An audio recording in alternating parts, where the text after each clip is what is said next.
Welcome to the Wanderlust Medium Channel. I'm Clara. How you doing? Today we're going to talk about the medium's way, my way. Okay, how I learned that I was a medium and how it kind of works for me, because every medium is different. Okay, we all have special gifts. We all have different ways of communicating. So there's not just one way. This is my way. So we're gonna talk about that. First, let me go over how I first learned that I was a medium. It was probably when I was 3 or 4.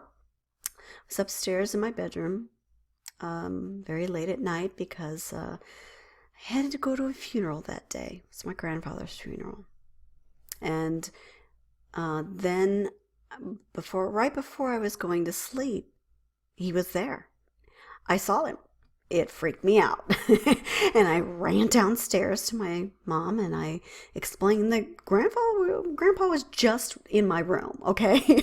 And at first she was like, no, honey, we talked about this and that's not the case. And I proceeded to demand that she go upstairs because Grandpa was in my room. So all of a sudden she realized what was happening. And the reason why she realized is, thank goodness she understood, because there's apparently my family. I have some healers. I have people that have special gifts as well on my mom's side of the family. So she knew how to approach this. And I'm glad I had somebody that did. So she took me up to my room and she comforted me, and she told me one thing that I'll never forget. She said, your grandfather, when he was alive, loved you so much, and he would never, ever hurt you. So if Grandpa comes back, say hi. Say that you love him, and it'll be all right. Because basically, what he wants is to just make sure you're okay. And that words made me feel more comfortable. Now, as time went on, I got more and more different people coming to me. I would see them, I would hear them, and being a toddler, being very young, it was horrible. I would run into my mom's room and hide in her bed and not want to leave. And she would take me back to my room, and I had to learn that it was okay and that I needed to deal with it. She was there, but I had to deal with it. So as a teenager, I was trying to say, no, I don't want to deal with it. For first of all, I went to school. It was a parochial school. Went to Lutheran school. I learned about, don't suffer a witch to live. And so I kept my mouth shut because I thought that if they would think I was a witch, it would not be good for me. So even though I wasn't a witch, I just had a special gift, growing up, that kind of freaked me out a little bit again. So I didn't have anything to do with it. And I decided, okay, I'm done. It's not going to happen. I'm going to ignore it, and that's going to be the end. No, it doesn't work that way. Let me explain how this happens. I kind of figure it's like a lighthouse. You know a lighthouse. It's tall, and at the top it's got a light that goes around. And it's a beacon that shines, and it directs the boats home, back to the harbor, right? Okay, I'm kind of like that lighthouse. I have this beacon that they see and they feel it, the vibration, and so they're attracted to me, and that's how I perceive it.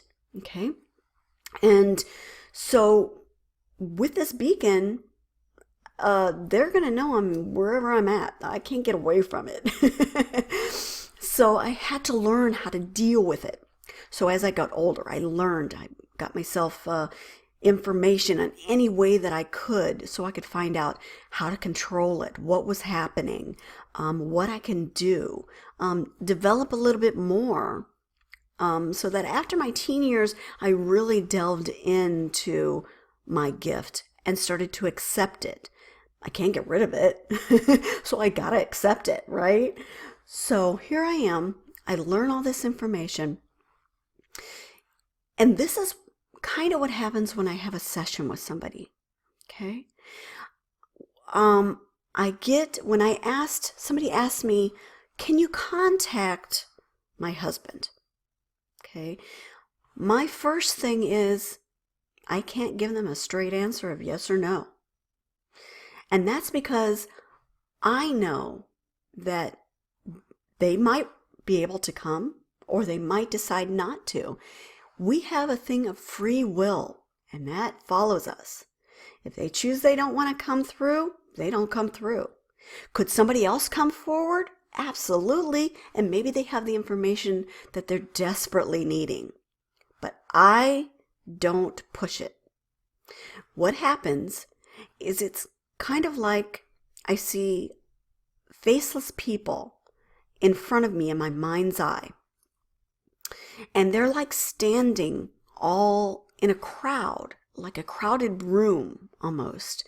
I see figures, they're like black, not bad, I mean just people, just hovering around. And so I asked, will this person come forward? Now, if they choose to come forward, they will step forward, or somebody else will step forward. Could be a spirit guide, could be a friend, could be another family member, could be them. They step forward, and when they do, that's when I can see them clearly. It starts to come in bits and pieces, and then I start to see a little bit more of who they are. And so then I'll describe to the person what they look like.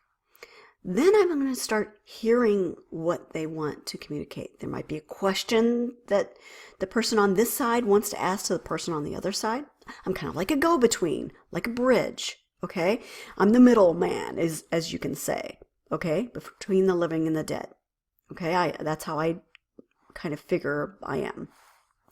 So then when I hear, it kind of comes on this side here, on the right side, and it's right up in here. And I can hear them, and I can hear them in their own voice.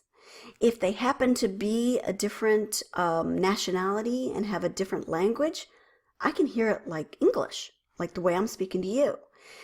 It's kind of weird, but it just comes through. I think it's like a natural thing that it's a universal, not just English. I'm just able to communicate and understand. Okay, do you get me? I can understand what they're saying even though they're in a different language.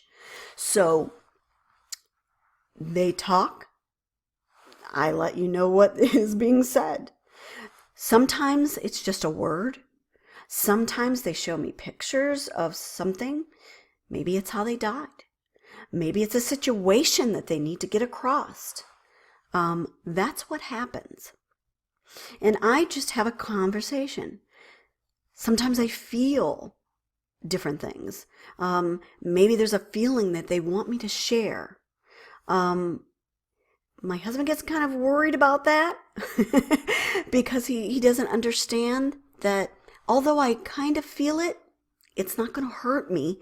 It's a way for me to communicate what they're trying to get across. Okay? So all these things come into play when I'm talking with somebody. Now, I use pendulums. This is one of my pendulums I have. Use that. Deal with that. Oh, yes. I don't do it. It just comes through. You can learn how to do it. We'll have a session on that, and I'll show you how this works. Okay. I use crystals. Sure, I have a bunch of crystals in my little box here. I'm going to keep. Full moon, put them out. Gets good energy. So I'll use those. I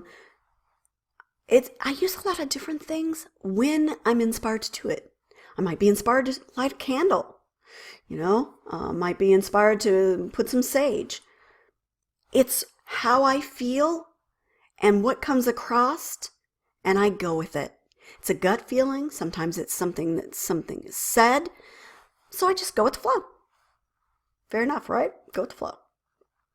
So that's basically how I do it. Other people do it many other ways. But I wanted you to give an understanding of how I come across and what I do. I see little Milo over here. This is Milo. I just want to let you see this is little Milo. Oh, he's got his tongue stuck out. How cute. Milo is a special friend of mine. I've had him for about 13 years. You'll probably see a lot of Milo. We have a special bond. He helps me with my healings. I'm an energy healer. I do Reiki. I do angel healings. Milo, very attuned. And when I start it, he comes and sits with me or sits by me, and I feel his energy bonding with mine so that I can do better. There's a special story, too, I'll tell you real quickly. One time I had a problem with my back. And for a few weeks, I was in serious pain. You know, if my husband would touch me, I would really, really bad. So this one time,